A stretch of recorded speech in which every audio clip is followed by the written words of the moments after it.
যেমনভাবে বাংলার বুকে আমূল পরিবর্তন এসছে হঠাৎ, যেটা সবাই চেয়েছিলেন, কিছুটা আমিও চেয়েছিলাম। যেমনভাবে বাংলার বুকে আবহাওয়ার পরিবর্তন এসছে, আর ঠিক সেইভাবেই আমি নতুন করে আবার একটা ভিডিও বানাচ্ছি সেই পরিবর্তনের একটা ঝলক দেখানোর জন্য, যে আবহাওয়ার পরিবর্তন এবং সেই পরিবর্তনের ছোঁয়া যে আমার বাগানে পড়েছে। হ্যাঁ, এটা যেন মানুষের সাথে সাথে আমার গাছও নেচে উঠেছে, এরকম একটা মনে হচ্ছে।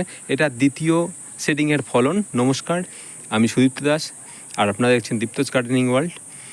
এখন আমি যেটা দেখাচ্ছি, এটা হয়তো আমি আগেও একবার ভিডিও করেছি আমার চ্যানেলে, কিন্তু সেটা হয়তো খুব স্বল্প পরিমাণের ফলন দিয়ে দেখিয়েছিলাম। তো আমি ওই জন্য নতুন করে আরও একবার করলাম। গাছটা দেখতেই পাচ্ছেন, পুরো গাছটাকে মোড়ানো হয়ে গেছে একদম নেট দিয়ে, কারণ প্রচুর পরিমাণে পাখির উৎপাত এবং এত পরিমাণে ফলন হয়েছে, আপনারা সামনে থেকেই দেখতে পাচ্ছেন। খোলা থাকলে আরও ভালোভাবে বুঝতে পারতেন। তো এইটা হলো সেই বা লাল সবুজ যে জামরুল, এটা সম্ভবত থাই ভ্যারাইটির জামরুল। প্রচণ্ড মিষ্টি। নর্মাল এই অবস্থাতে এদের পরিপক্ক হতে একটু সময় লাগে। নর্মাল জামরুলের থেকে এরা মিষ্টি ভালোই হয় এবং স্বাদে গুণে অসাধারণ। যেগুলো বাজারে খুব মূল্য দিয়ে আমরা যে জামরুলগুলো কিনে খাই সাধারণত, সেই জামরুলগুলোর শ্রেণী এটা। একেবারে সবুজ নয়, দেখতেই পাচ্ছেন লাল এবং সবুজের মানে একদম সুন্দর মেলবন্ধন। আর এইখানে বলতেই হচ্ছে লাল আর সবুজের মেলবন্ধন। লাল নয়, এখানে সেখানে গেরুয়া হবে।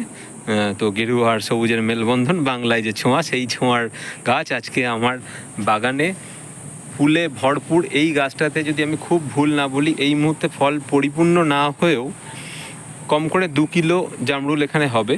তো আপনারা একটা ছোট্ট ঝলক দেখলেই বুঝতে পারবেন। আগে একটা দেখিয়ে নিই। প্রথমে উপর থেকেই দেখাই, একদম ছোট ছোট যেগুলো একটু অপরিপক্ক বা মানে যেগুলো অপরিণত, খুব একটা ভালো হয়নি, এইগুলো দেখা যাচ্ছে। আমি পুরো গাছটাকেই ঘুরে দেখাচ্ছি। দেখুন, এবার একটু ফাস্টই দেখাচ্ছি, ভিডিও লেন্দি যাতে না হয়। এখানে প্রচুর আছে, প্রচুর। এখানে ডালের ভাজে ভাজে প্রচুর আছে, ভিতর থেকেও দেখা যাবে। দেখুন, ভর্তি জামরুল আছে। মানে এটা জাস্ট গুণে শেষ করা যাবে না। এবং গাছ অনুযায়ী আপনারা দেখতেই পাচ্ছেন গাছের হাইট এই। তো এই ছোট একটা 20 লিটারের বালতিতে করা। এবং এই দেখুন জামরুল। গাছটা রিসেন্টলি স্প্রে করেছি আমি, বেশি কাছে নিয়ে যেতে পারছি না, তবুও আপনাদের জন্য দেখাচ্ছি। জামরুলগুলো বেশ বড় বড়ও হয়েছে, কিন্তু এখনও এদের পরিণত হতে সময় লাগবে। বয়সে বা আকারে বড় হলেও এদের বয়স হতে অ্যাকচুয়ালি পরিপূর্ণতা পেতে সময় লাগে। দেখুন, কালারটাও অসাধারণ কালার। দেখুন, এখানে যেদিক দিয়ে দেখবেন জামরুল, ভর্তি জামরুল আছে এখনও। মানে আমি এখানে তো এই দেখুন জামরুলটার কালার দেখুন, খুব সুন্দর কালার একদম। মানে এখন ওর বোঁটা যেহেতু সাদা আছে, এই যে দেখতে পাচ্ছেন, এখানে বোঁটা যেহেতু সাদা আছে, তো এটা এখনও পরিপক্ক হয়নি, কিন্তু এর সাইজটাই অনেকটা বড়, নর্মাল জামরুলের মতনই বড় হয়ে গেছে। এবং বোঁটা শুকনো হয়ে গেলে যে পরিপূর্ণতা পেয়ে যাবে বা পরিপক্ক হয়ে যাবে, সেটা নয়, সময় লাগে। তো এটা আমি দেখেছি, এর আগে সিডিংয়ে বেশ কিছু জামরুল হয়েছিল, কিন্তু এত হয়নি যে আমি ভিডিও করে দেখাবো। আর রিসেন্টলি আমার চ্যানেলের অ্যাক্টিভিটি অনেক দিনই কম। আপনাদের আশীর্বাদে অনেকটা সাবস্ক্রাইবার বেড়েছে, কিন্তু সেই পর্যায়ে পৌঁছায়নি আমার অধ্যাবসায়ের অভাবের ফলে। তবুও আজ না দেখিয়ে পারছি না। তো এইবার যেটা আসি মেন কথাতে, এই জামরুলের মাটি সম্পর্কে আগে আমার ভিডিওতে বলা আছে, তবুও একবার বলি। যদি ভিডিও দিয়ে থাকি তো বলা আছে, নইলে আমি তবু একবার রিপিট করে দিই। এতে দোআঁশ মাটি, একদম বেলে দোআঁশ মাটি, মানে যেখানে সাদা বালির পরিমাণ একটু বেশি। লাল বালি কেন দিইনি, কারণটা হলো লাল বালি জল ধরে রাখতে পারে না, সাদা বালি জল ধরে রাখতে পারে বেশি। আর লাল বালি মাটিকে তাড়াতাড়ি নষ্ট করে দেয় বা খারাপ করে দেয়। যদি জল বসে যায়, সেক্ষেত্রে লাল বালিতে ক্ষতি বেশি হয়, সাদা বালিতে ক্ষতি কম। এবং পাতা পচা দেওয়া আছে এর সঙ্গে, ভার্মি কম্পোস্ট বা গোবর সার, এগুলো তো দেওয়াই আছে।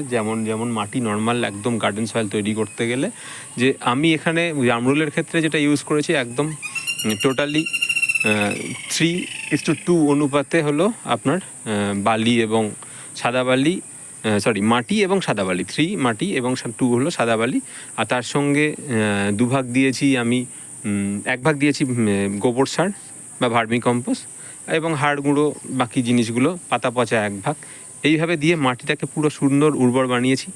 এই প্রবলেম একটাই, প্লাস্টিকের পাত্রে হওয়ার ফলে এইগুলোকে রিপোর্ট না করতে পারলে পরবর্তীকালে শিকড়গুলো ড্যামেজ হয়ে যাওয়ার চান্স থাকে, গাছগুলো গোড়া থেকে মরে যাওয়ার চান্স থাকে। এত বড় গাছ হয়ে যাওয়ার পরেও কিন্তু মারা যাওয়ার চান্স থাকতে পারে, তো সেটা একটু খেয়াল রাখবেন। আর পরিচর্যার ব্যাপার এবার যেটা বলি, আমি এখন ফল আছে, এই মুহূর্তে কে কেমন পরিচর্যা করেন আমি বলতে পারছি না, কিন্তু আমি দিয়েছি সুফলা 10-26-26, একটু পটাশ দিয়েছিলাম ফলের সাইজ বড় করার জন্য, আর এটা দিয়েছিলাম 15 দিনের ইন্টারভেলে।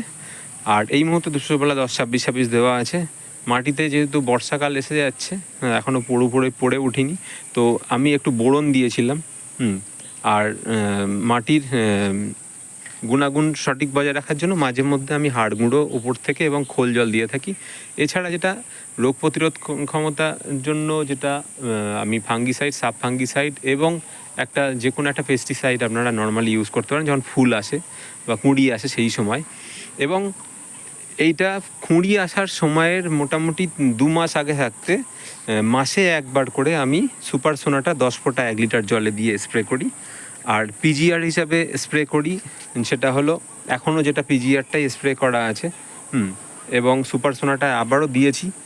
পিজিআর হিসাবে আমি স্প্রে করি মিরাকুলান, যেটা মিরাকুলান আমি ঠিক ওই 10 থেকে 15 ফোঁটা 1 লিটার জলে দিয়ে ইউজ করি। এছাড়া বিশদে বলার মতো কিছু নেই। আর বর্ষাকাল আসলে একটা জিনিস খেয়াল রাখবেন, যেহেতু টবের গাছ, আমি একটু ফিলোডল, যেটা দানা আকারে নীল রঙের বা বেগুনি কালারে, ফিলোডলটা ইউজ করি যাতে মাটিতে ওই যে লেদা পোকা, যেটা লেদা পোকা আমাদের এই গাছগুলোর খুব ক্ষতি করে, বিশেষ করে জামরুল গাছটা আছে এই জাতীয় জিনিসের, তো লেদা পোকার আক্রমণ থেকে রক্ষা করার জন্য আমি ওটা একটু দিয়ে থাকি। 15 দিন অন্তর বা মাসে 1 বার আপনারা দিতে পারেন 1 চামচ করে। 20 লিটারের পাত্রে 2 চামচ দেওয়াই বেস্ট।